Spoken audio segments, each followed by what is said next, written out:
Mr. Molinist, sir, nice story that you had there about this middle knowledge. What was the word you used? Weird. And the nice little story about the chain of causes and God causing circumstances. And I also noticed you didn't present any Bible passages to support that. Perhaps I was just wondering if there are any.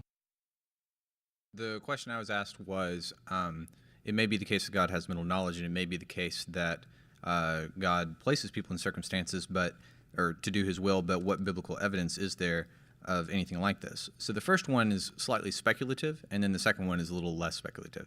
The first one, and this is actually the one that I think it's stronger, but it is speculative.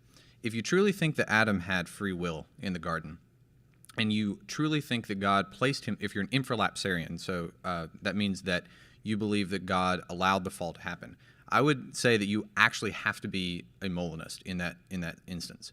Those two things are sufficient for God to place, or that's sufficient to demonstrate that God placed a libertarian free creature in a circumstance to do His will. So if you're an infralapsarian and you think that Adam truly had free will, then I think that's as close to a knockdown example as you can get.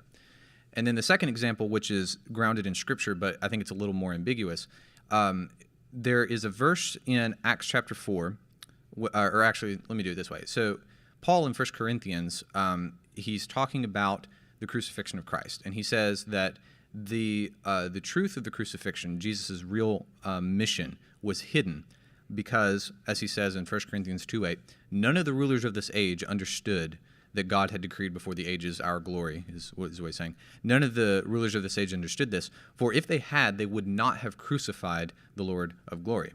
So this is a counterfactual here, that if it were the case that the rulers knew the truth of what Jesus had come to do, they wouldn't have crucified him.